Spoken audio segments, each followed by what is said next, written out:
Rezim Iran secara resmi sedang melakukan bunuh diri di panggung dunia.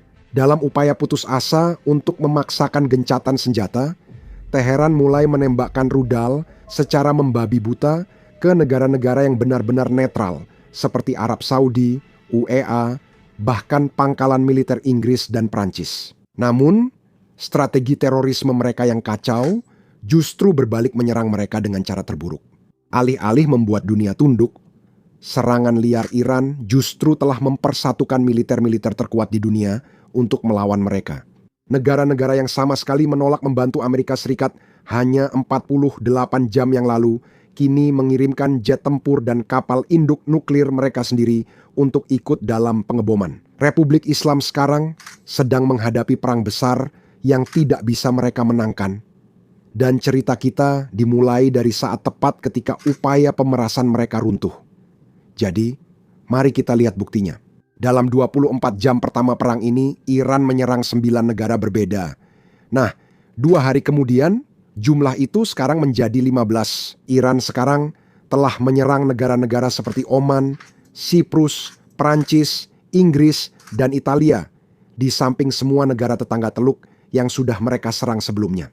Nah, mungkin di awal perang ini, Anda bisa berargumen bahwa strategi ini sedikit masuk akal karena Iran percaya bahwa jika mereka cukup menekan monarki-monarki Teluk yang kaya, monarki-monarki ini akan menekan pemerintahan Trump untuk pada dasarnya memaksa AS melakukan gencatan senjata. Ini agak masuk akal karena pada awalnya setiap negara Teluk secara terbuka menentang serangan AS Israel terhadap Iran. Mereka menolak menyediakan pangkalan dan bahkan menutup wilayah udara mereka untuk jet-jet AS. Tapi meskipun semua itu, Iran tetap menyerang negara-negara ini juga. Sekarang, perhitungannya berubah total. Negara-negara ini menganggap Iran sebagai ancaman utama dan merespons sebagaimana mestinya. Mari mulai dengan Arab Saudi, kejutan terbesar. Sejak awal, Arab Saudi menegaskan tidak akan membiarkan Islam memakai pangkalan militernya. Mereka juga tidak akan membiarkan Al-As menggunakan wilayah udara Arab Saudi untuk serangan apapun terhadap Iran. Dan selain itu, mereka berjanji tidak akan memberikan dukungan apapun untuk serangan terhadap Iran. Mereka melakukan segala cara untuk tetap netral, tapi meskipun begitu, Iran terus-menerus menyerang Arab Saudi. Itulah sebabnya perhitungan Arab Saudi berubah. Berikut detailnya. Kembali ke berita terbaru yang baru saja masuk ke CNN tentang Arab Saudi. Disebutkan bahwa Arab Saudi siap merespons jika Iran terus melakukan serangan balasan. Editor Diplomatik Internasional CNN, Nick Robertson, kini bersama kami. Apa yang sudah Anda ketahui, Nick? Ya, ini adalah langkah baru dan besar dari putra mahkota di sini untuk mengizinkan kemungkinan respons Arab Saudi jika Iran menyerang Arab Saudi lagi. Dia menyebut serangan mereka kemarin dan dini hari tadi sebagai tindakan pengecut. Dia mengatakan bahwa serangan-serangan oleh Iran ini adalah tindakan pengecut karena Iran tahu, kata putra mahkota, Iran tahu bahwa wilayah udara Arab Saudi tidak digunakan untuk menyerang Iran dan hal ini membuatnya sangat marah. Telah terjadi serangan di sekitar ibu kota di sini yang berhasil dicegat. Ada juga serangan di dekat pangkalan udara militer di utara negara ini. Serangan terjadi lebih ke timur, lebih dekat ke Teluk Persia, dan jauh lebih dekat ke Iran. Hingga kini, serangan tersebut berhasil dipukul mundur. Oleh namun putra mahkota telah mengatakan bahwa karena tindakan Iran, dia menempatkan keamanan negara, keamanan Arab Saudi sebagai prioritas utama, keselamatan wilayahnya, keselamatan warganya, dan keselamatan para penduduknya. Jadi dia mengutamakan hal-hal tersebut. Dan karena alasan itu, katanya dia memberikan wewenang kepada militer di sini untuk merespons jika mereka diserang oleh Iran. Dan juga kami mendengar dari Kementerian Luar Negeri di sini melalui Twitter mereka tadi malam bahwa putra mahkota melakukan percakapan telepon dengan Presiden Trump. Dan dalam percakapan itu, putra mahkota mendapat dukungan penuh dari Presiden Trump. Begitulah cara pihak Saudi melaporkannya. Dukungan penuh dari Presiden Trump untuk bagaimana mereka harus merespons. Sekarang, Saudi sedang bersiap untuk membalas dan mereka bahkan melangkah lebih jauh dari sekadar bertahan. Kita akan membahasnya sebentar lagi. Pertama, mari kita bahas Uni Emirat Arab, negara yang paling sering diserang Iran. Lebih banyak drone dan rudal telah ditembakkan ke Uni Emirat Arab dibandingkan negara lain manapun, termasuk Israel yang sebenarnya sedang berperang melawan Iran. Kementerian Pertahanan UEA baru mengonfirmasi jumlah tersebut. Dari 441 drone, Uni Emirat Arab telah menembak jatuh 506 dan dari 165 rudal. Uni Emirat Arab telah menembak jatuh 152. Angka-angka ini benar-benar luar biasa, apalagi mengingat Uni Emirat Arab tidak melakukan apapun terhadap Iran. Satu-satunya alasan mereka diserang habis-habisan adalah karena mereka dianggap sebagai sekutu Asia atau STEMS. Serangan-serangan ini memiliki konsekuensi nyata. Di seluruh negara Teluk, jika digabungkan, sudah ada puluhan korban jiwa, mungkin bahkan lebih. Warga sipil, turis, dan pekerja. Karena itu, negara-negara Teluk bertemu dengan Amerika Serikat pada Minggu malam dan merilis pernyataan publik yang mengutuk semua tindakan rezim Islam. Selain itu, Arab Saudi juga sedang bersiap untuk melakukan serangan balasan. Koalisi itu semakin besar. Jadi, apa tanggapan Iran tentang semua ini? Menteri Luar Negeri baru saja tampil di televisi untuk menjelaskan strateginya atau mungkin strategi Iran. Tapi sebelum kita membahas itu, kalau kalian bisa luangkan waktu sebentar untuk menekan tombol subscribe dan like di bawah ini. Itu sangat memengaruhi algoritma, terutama karena kami berusaha memberikan informasi terbaru tentang perang ini kepada kalian. Sekarang, mari kita simak pernyataan Menteri Luar Negeri Iran. Ya, jadi sekali lagi saya ingin menegaskan bahwa ini tidak ada hubungannya dengan saudara-saudara kita di wilayah tersebut. Saya telah berkomunikasi dengan semua rekan, semua mitra saya di wilayah tersebut dan telah mencoba serta telah menjelaskan posisi kami kepada mereka. Tentu saja kami tahu apa posisi mereka. Mereka tidak senang, beberapa dari mereka bahkan marah, beberapa dari mereka mencoba memahaminya. Dan saya berharap mereka memahami apa yang sedang terjadi di wilayah ini. Ini bukan kesalahan kami, ini bukan pilihan kami. Ya, ini adalah perang yang dipaksakan kepada kami oleh Amerika Serikat dan Israel. Jadi jika mereka marah, mereka seharusnya marah kepada Israel dan Amerika Serikat. Mereka tidak seharusnya menekan kami untuk menghentikan perang ini, tapi menekan pihak lain karena kami bukan yang memulai. Perang ini bukan pilihan kami, melainkan pilihan mereka. Jadi mereka harus bertanggung jawab atas segala sesuatu yang terjadi di wilayah ini. Dan saya berharap saudara-saudara kita di wilayah ini akan menghadapi Amerika dan Israel ketika mereka memiliki keluhan. Argumennya pada dasarnya Iran tak mampu menyerang Amerika langsung, sehingga mereka menyasar sekutu Amerika di wilayah ini. Bayangkan betapa gilanya itu terdengar. Beberapa negara ini telah melakukan segala yang mereka bisa untuk tetap berada di luar perang ini. Mereka melarang akses ke wilayah udara mereka. Mereka menolak untuk membiarkan As-Selas menggunakan pangkalan mereka. Meski begitu, Iran seolah berkata, kami terpaksa menyerang kalian. Tapi jangan salahkan kami, salahkan Amerika dan Israel. Logika seperti itu terlalu putus asa dan tak layak ada dalam kebijakan luar negeri negara manapun. Tapi inilah alasan kenapa saya pikir Iran tidak bisa mengubah apa yang mereka lakukan, bahkan jika mereka mau. Menurut saya, para pemimpin Iran sebenarnya sudah hampir habis. Berapa banyak yang sudah mati? 40 pejabat tinggi tewas dalam serangan pertama di beberapa jam awal perang. Saya yakin rezim itu sudah menyiapkan respons untuk perang ini. Sekarang, setelah para pemimpin musnah, tak ada yang bisa menyesuaikan rencana.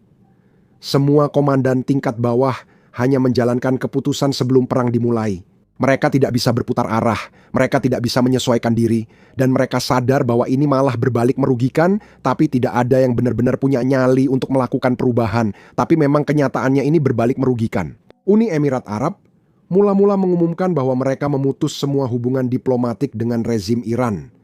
Itu biasanya merupakan langkah pertama menuju eskalasi apapun. Selain itu, kami mendapat laporan bahwa ada 3 negara lagi yang sedang bersiap untuk bergabung dalam operasi ofensif melawan Iran bersama Amerika Serikat dan Israel. Dengarkan ini. Laporan ini berasal dari Jenderal Jack Keane. 3 negara akan melakukan operasi ofensif terhadap Iran dan Komandan Komando Pusat, Laksamana Brad Cooper beserta timnya sedang mengordinasikan operasi ofensif tersebut saat ini. Saya tidak akan menyebut negara-negara itu karena alasan yang jelas. Tapi tentu saja itu akan membantu berkontribusi pada apa yang sedang terjadi ini. Maksud saya, Presiden Trump benar-benar jelas tentang alasan dia mulai melakukan ini, karena dia dan Netanyahu sudah sampai pada titik frustrasi yang absolut. Setelah perang 12 hari di bulan Juni, alih-alih pihak Iran mundur dan menilai kembali, serta mengevaluasi dan mungkin menghentikan aktivitas agresif mereka di wilayah tersebut, apa yang mereka lakukan? Mereka serius membangun ulang dan memulihkan sebagian besar program rudal mereka. Mereka meningkatkan persediaan drone mereka, keduanya digunakan untuk melakukan operasi ofensif. Mereka mulai kembali memberikan uang dan amunisi kepada para proksi untuk melakukan apa? Untuk kemungkinan menyerang pangkalan Al-Alasan di wilayah tersebut, yang memang mereka lakukan sebelum 7 Oktober sebanyak 175 kali di Irak dan Suriah. Setelah 7 Oktober, mereka menyerang pangkalan Al-Alasan di Irak dan Suriah sebanyak 125 kali. Jadi kenyataannya mereka memang akan melakukan itu lagi. Jenderal Keane tak menyebutkan nama negaranya, tapi Presiden Trump melakukannya meski tak sengaja. Izinkan saya jelaskan maksud saya. Dalam sebuah wawancara dengan Daily Mail, Presiden Trump mengonfirmasi pada hari Minggu bahwa Arab Saudi akan segera berperang melawan Iran. Kita tahu Arab Saudi termasuk 3 negara yang disebut Jenderal Keane. Lalu, mengapa Presiden Trump berbicara dengan Daily Mail? Saya tidak tahu. Wawancara ini punya beberapa poin menarik. Saya akan membagikannya kepada Anda. Dia juga menyebutkan perkiraan waktu perang ini. Dia berkata, dan saya kutip, ini selalu menjadi proses selama 4 minggu. Kami memperkirakan akan memakan waktu sekitar 4 minggu. Ini negara yang besar, tapi akan memakan waktu 4 minggu, mungkin kurang. Jadi kita tahu, ini akan menjadi operasi yang berkepanjangan. Tapi pertanyaannya masih tetap, siapa 2 negara lainnya? Satu kemungkinan mungkin akan mengejutkan Anda, Turki. Presiden Turki Erdogan melakukan panggilan dengan putra mahkota Saudi MBS. Dia memperingatkan tanpa intervensi, konflik ini bisa berdampak serius secara regional dan global. Belum jelas apakah Erdogan mendesak Saudi untuk terlibat atau dia memberi isyarat bahwa Turki mungkin akan bergabung. Tapi ini jelas sesuatu yang patut untuk diperhatikan. Tapi lihat, Turki bukan satu-satunya negara Eropa yang terseret ke dalam hal ini. Iran juga telah menyerang pangkalan milik Inggris, Prancis, dan Italia. Izinkan saya menjelaskan satu persatu karena respons dari masing-masing negara ini sangat penting. Pada Minggu pagi, sebuah drone Iran menyerang pangkalan udara Inggris di Siprus. Ini adalah masalah besar. Inggris secara terbuka menolak ikut serta dalam perang ini. Mereka bahkan melarang Amerika Serikat memakai pangkalan bersama, termasuk Diego Garcia. Tapi Iran tetap menyerang Inggris. Ini saat Angkatan Udara Inggris segera menerbangkan jet tempur untuk menembak jatuh drone Iran yang menargetkan Qatar dan pangkalan Inggris di wilayah itu. Ini benar-benar momen besar karena ini adalah pertama kalinya Inggris terlibat langsung dalam perang dengan Iran. Namun, ini belum seberapa dengan kejadian berikutnya. Berikut adalah Perdana Menteri Inggris yang mengumumkan perubahan besar. Silakan dengarkan. Mitra-mitra kami di Teluk telah meminta kami untuk melakukan lebih banyak untuk membela mereka. Dan adalah tugas saya untuk melindungi nyawa warga Inggris. Kami memiliki jet-jet Inggris di udara sebagai bagian dari operasi pertahanan terkoordinasi yang telah berhasil mencegat serangan Iran. Namun satu-satunya cara untuk menghentikan ancaman tersebut adalah dengan menghancurkan rudal-rudal itu di sumbernya, di gudang penyimpanan mereka, atau peluncur yang digunakan untuk menembakkan rudal-rudal tersebut. Amerika Serikat telah meminta izin untuk menggunakan pangkalan Inggris untuk tujuan pertahanan yang spesifik dan terbatas tersebut. Kami telah mengambil keputusan untuk menerima permintaan ini. Ya, untuk mencegah Iran menembakkan rudal ke seluruh wilayah, membunuh warga sipil yang tidak bersalah, membahayakan nyawa warga Inggris, dan menyerang negara-negara yang tidak terlibat. Perdana Menteri Inggris mengumumkan jet-jet Inggris kini membela sekutu di wilayah itu dan Inggris mengizinkan Amerika Serikat memakai pangkalan Inggris untuk operasi melawan Iran. Iran mengubah sebuah negara netral menjadi musuh dengan menyerangnya tanpa provokasi. Namun sayangnya, Iran tidak mengambil pelajaran apapun dari insiden ini karena setelah menyerang pangkalan Inggris, mereka memutuskan untuk menyerang pangkalan Prancis juga. Drone kamikaze Shahed menyerang pangkalan Angkatan Laut Prancis di Abu Dhabi. Kami punya rekaman videonya, silakan lihat. Wow. Wah, satu lagi. Wow, sial, wow. Ya Tuhan. Prancis merespons persis seperti yang Anda harapkan. Mereka mengirim kapal induk Charles de Gaulle ke Mediterania. Ini satu-satunya kapal induk Prancis dan salah satu dari sedikit kapal induk bertenaga nuklir di dunia. Artinya, kekuatan laut Prancis ada di depan pintu Iran. Namun sekali lagi, bukan hanya Prancis dan Inggris. Jerman juga menyatakan dukungan yang mengisyaratkan kemungkinan keterlibatan di masa depan. Dengarkan apa yang dikatakan Kanselir Merz. Sekarang bukan waktu untuk menggurui mitra dan sekutu. Meskipun ada banyak keraguan, kita memiliki banyak tujuan yang sama dengan mereka, meskipun kita sendiri tidak mampu benar-benar mencapainya. Wansrade pemerintah federal kau ingin bertindak di mana kami benar-benar memiliki kemampuan untuk bertindak. Jadi seperti yang bisa Anda lihat, strategi Iran tidak berhasil, tetapi sepertinya mereka tidak akan berubah dalam waktu dekat. Kemungkinan besar, semakin banyak negara akan bergabung dengan Amerika Serikat dalam perang ini untuk menggulingkan rezim Islam. Jadi pastikan untuk menekan tombol subscribe di bawah ini agar tidak ketinggalan pembaruan kami berikutnya. Nama saya Sam dan sampai jumpa di video berikutnya.